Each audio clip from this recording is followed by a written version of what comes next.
Hello Army, welcome back to my channel. If you're new here, go ahead and hit that subscribe button, because today's story is genuinely one of the more unique ones we've covered on this channel. We're not talking about a concert, a fashion moment, or a viral clip this time. We're talking about science. Actual, real, textbook science, and how Jimin's dancing became the example used to explain it to thousands of students. Let's get into exactly what happened and why this is such a fascinating story. So let's start with the basics, because the context here is genuinely important to understand before we get into the science itself. In Brazil, there's a free educational initiative called Preparator ENM, a project specifically designed to help students prepare for the ENM, which stands for Exame Nacional do Ensino Médio, essentially Brazil's national college entrance exam. This is a massive, high-stakes exam that determines university admission for millions of students across the country every single year, so any resource designed to help students actually understand and retain complex material for this exam is genuinely valuable and widely used. What makes Preparator ENM stand out from a typical study guide or textbook is their approach to teaching. Instead of relying purely on dry, abstract explanations, they specifically look for real-world, highly visual examples that make complex scientific concepts easier to grasp and easier to remember. And for one of their biology modules, specifically the section covering the nervous system, they landed on an example that probably surprised a lot of students scrolling through their materials: Jimin's stage choreography. Now, before we get into exactly how they used his dancing as a teaching tool, let's talk about what they were actually trying to explain, because understanding the science itself is genuinely important here, and honestly kind of fascinating on its own even without the K-pop connection. The specific concept being taught was the function of the cerebellum, sometimes referred to as the little brain, which sits toward the back of your skull, underneath the much larger cerebrum. If you've taken a basic biology or anatomy class at any point, you might remember hearing about it briefly, but it's one of those brain structures that tends to get glossed over pretty quickly in most general science curriculums, even though its role in your daily life is honestly enormous. The cerebellum's primary job involves coordinating movement, maintaining balance, regulating posture, and controlling the precision and timing of your muscle movements. Here's the part that trips a lot of students up when they first learn about it, and it's exactly the point Preparator ENM wanted to hammer home clearly: the cerebellum doesn't actually initiate or create movement on its own. That's not its job. Movement itself originates from other parts of the brain, primarily the motor cortex, which sends out the initial commands telling your body what to do. The cerebellum's role kicks in after that initial command, refining and fine-tuning those movements in real time, making constant micro-adjustments to keep everything smooth, balanced, and controlled. Think of it this way. If your motor cortex is like a director calling out the general instructions for a scene: walk forward, raise your arm, turn around, the cerebellum is more like the choreographer standing just off stage, constantly making tiny adjustments in real time, correcting your balance, adjusting your posture, making sure each individual movement flows smoothly into the next without you losing your footing or over-rotating and toppling over. That's a genuinely tricky concept to explain in a way that sticks with students, because it's happening entirely below the level of conscious awareness. You don't feel your cerebellum working, it happens automatically, constantly, in the background, every single time you walk, reach for something, or catch your balance after stumbling slightly. Because it's so invisible in everyday experience, it's honestly one of the harder brain functions to teach in a way that feels concrete and memorable rather than abstract and forgettable. And this is exactly where Jimin's choreography came in as the perfect teaching example. According to the material shared by Preparator ENM, they specifically pointed to Jimin's reputation for executing extremely demanding choreography, full body spins, rapid directional changes, complex turns, all performed with a level of precision and control that makes movements look effortless, even though they're objectively very physically demanding. The material specifically referenced his ability to complete spinning sequences and turns without losing his balance or falling, even within incredibly tight windows of just a few seconds. Here's a direct translation of the framing they used, and I think it's honestly a really elegant way of explaining this concept. They wrote, essentially, that Jimin from BTS is known for his ability to execute choreography, spins, and movements that look impossible without falling to the floor, all within a matter of seconds. And then they made the key scientific point: in other words, the cerebellum doesn't create the choreography itself, but it's what allows the body to execute those movements in a controlled way. That's genuinely such a clear way of separating two things that are easy to accidentally conflate: the creative, intentional decision to perform a specific movement, and the underlying biological system that allows the body to actually execute that movement smoothly and safely. Jimin's brain, specifically his motor cortex and the broader choreographic planning happening in rehearsal, decides what movement to perform. But it's his cerebellum working in real time, constantly making micro-adjustments, that's actually responsible for him landing that spin cleanly instead of stumbling or falling over. The educational material continued with another really well put together line, essentially saying that Jimin can deliver incredible stage presence, expression, and flawlessly executed choreography, but it's specifically his cerebellum that allows him to spin in front of a massive crowd without ending up on the floor. I love that framing because it draws such a clear, direct line between an abstract biological concept and something students can immediately picture and understand: a highly skilled performer executing a genuinely difficult physical movement in front of thousands of people, without losing control of his body. Let's dig a little deeper into why this specific example works so well from a pure teaching and learning perspective, because I think it's worth appreciating the pedagogy behind this choice, beyond just the fun factor of seeing a K-pop idol used in a science lesson. Educational psychology research consistently shows that people retain information significantly better when it's tied to something vivid, visual, and emotionally engaging, rather than abstract and disconnected from their existing interests. A textbook diagram of the cerebellum, labeled with sterile, clinical terminology, is genuinely difficult for a lot of students to connect with on any meaningful level. It's just lines and labels on a page. But watching a specific, real performer execute in genuinely impressive physical feat, and then having that feat directly explained through the lens of a specific brain structure, creates what educators often call a hook, something concrete and memorable that the abstract concept can attach itself to in a student's memory. And for students who are already fans of BTS, or even just generally aware of who Jimin is through mainstream pop culture exposure, this example carries even more weight, because it's not introducing an entirely unfamiliar reference point. It's connecting new, unfamiliar scientific information to something that already exists in their mental landscape, something they may have already seen with their own eyes on a stage or in a music video. That kind of connection between new information and prior knowledge is honestly one of the most effective learning strategies that exists, and it's genuinely clever that an education-focused organization recognized that and built an entire module around it. Let's also talk about the broader neuroscience module that this cerebellum explanation was actually part of, because the choreography example wasn't standing entirely alone, it was embedded within a larger explanation of how the nervous system works as a whole. The material walked through the full process step by step: how the brain sends out a command, how neurons transmit that electrical signal along their length, how synapses allow communication to pass between individual cells, and how muscles ultimately respond to that chain of signals by contracting in specific, coordinated patterns. That's genuinely a lot of interconnected biological machinery working together in a fraction of a second, every single time you make even the smallest movement. And using an extreme, highly visible example, like a professional performer completing a complex spin without losing balance, helps illustrate just how sophisticated and fast this entire biological system actually has to be functioning behind the scenes to make that kind of controlled, precise movement possible. Now, I want to spend a little time talking about why this particular use of Jimin as an educational reference feels different from a lot of the other viral, pop culture crossover moments we've covered on this channel before.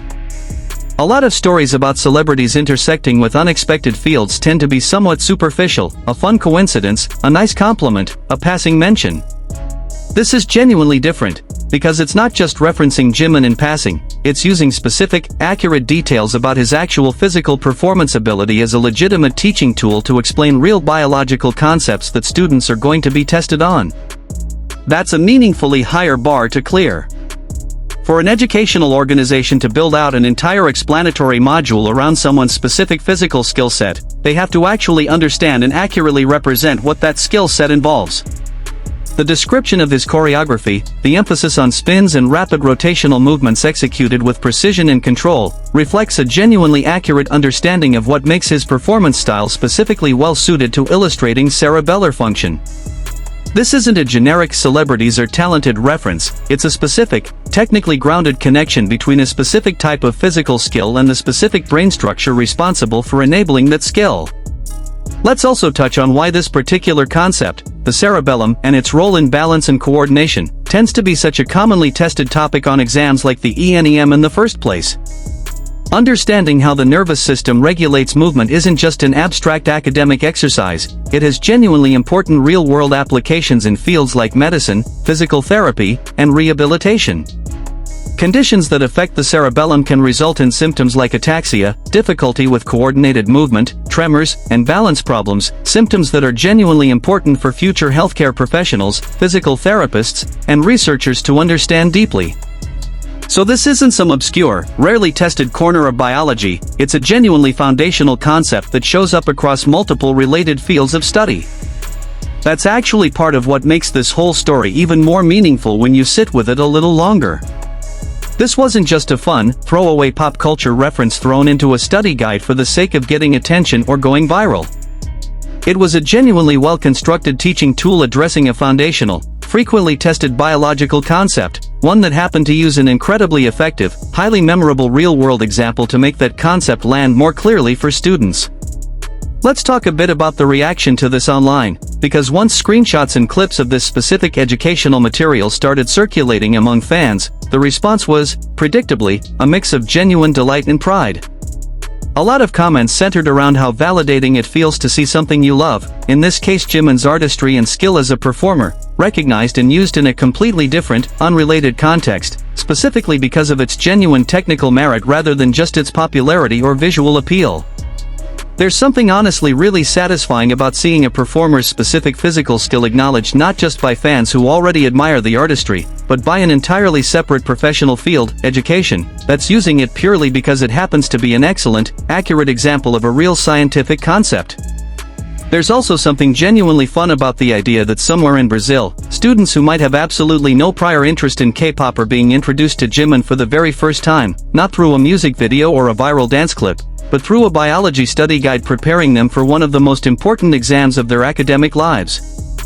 That's a pretty unusual, unexpected way to be introduced to an artist, and it speaks to just how far and wide his visibility has spread that his name and his performances are recognizable enough to be used as a shorthand reference point, even in contexts that have absolutely nothing to do with music or entertainment. Let's zoom out a little bit and think about what this story represents in the bigger picture of how K-pop and Korean pop culture more broadly continue to intersect with completely unrelated fields around the world. We've talked on this channel before about fashion partnerships, brand ambassadorships, charity auction results, and major media reviews, all of which reflect a certain kind of cultural and commercial influence.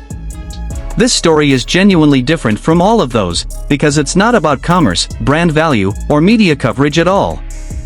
It's about education, about a completely unrelated field recognizing that a specific performer's skill set happened to be the clearest, most effective way to teach a scientific concept to students who need to understand it for a major academic exam.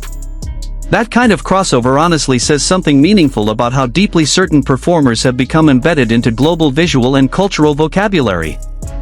When an educational content creator, working on material meant to prepare students for one of the most important tests of their academic careers, decides that referencing a specific K-pop performer is the clearest way to explain a complex biological concept, that's a pretty strong indicator that the performer in question has become recognizable enough, and specifically skilled enough in a technically relevant way, to serve as an effective, cross-cultural teaching reference. I also want to touch on something a little more personal here, because I think it's worth acknowledging. Jimin has talked, in various interviews and behind-the-scenes content over the years, about just how much time, effort, and physical training goes into executing choreography at the level he consistently performs it. Years of dedicated practice, physical conditioning, and repetition go into building the kind of muscle memory and control that allows someone to execute a spin, land it cleanly, and immediately transition into the next movement without any visible hesitation or loss of balance. Science can explain the biological mechanism behind how that control is possible, the cerebellum doing its job of fine-tuning movement in real time, but the actual process of training your body to reach that level of precision and control in the first place is a genuinely impressive, years-long undertaking that deserves its own recognition, separate from just the underlying neuroscience. So in a way, this story is really a combination of two things working together, the incredible amount of dedicated training and physical discipline that goes into becoming this skilled a performer in the first place, and the genuinely fascinating biological machinery that makes that level of physical control possible on a purely mechanical level once the training has been put in. Neither piece of the story really works without the other. All the cerebellar function in the world doesn't automatically produce a flawless spin without years of dedicated practice and training behind it. And all that practice and training wouldn't translate into smooth, controlled movement without a properly functioning cerebellum handling the constant, split-second adjustments happening below the surface of conscious awareness. Let's also spend a moment thinking about the broader educational trend this fits into, because using pop culture references to teach complex academic material isn't a brand new concept, but it's becoming an increasingly common and increasingly sophisticated teaching strategy, especially in the age of social media and short-form educational content. Teachers and educational content creators around the world have been experimenting more and more with connecting rigorous academic material to references students are already familiar with and genuinely excited about, precisely because it makes complex information feel significantly more approachable and considerably easier to remember when it comes time to actually sit for an exam. What makes this particular example stand out within that broader trend is just how technically accurate and well constructed the connection actually is.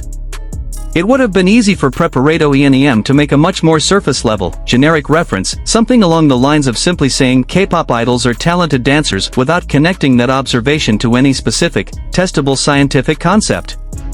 Instead, they built out a genuinely detailed, accurate explanation connecting a very specific physical skill, rapid rotational movement executed with balance and precision, directly to the very specific biological structure responsible for enabling that exact skill.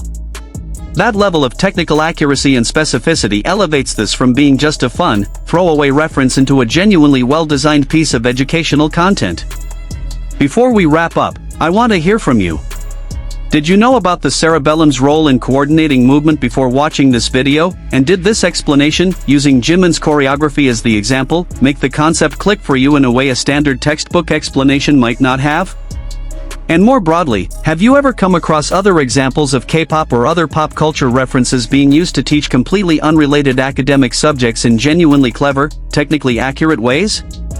Drop your thoughts down in the comments. I read every single one, and I'd honestly love to hear if any of you have encountered similarly creative educational crossovers in your own studies. If you enjoyed this breakdown, make sure to like this video, subscribe if you haven't already, and turn on notifications so you don't miss the next update, because stories like this one, where music, performance, and completely unrelated academic fields collide in genuinely unexpected and fascinating ways, are exactly the kind of content I love bringing to this channel. Thank you so much for watching. I'll see you in the next video, and until then, take care of yourselves. Bye!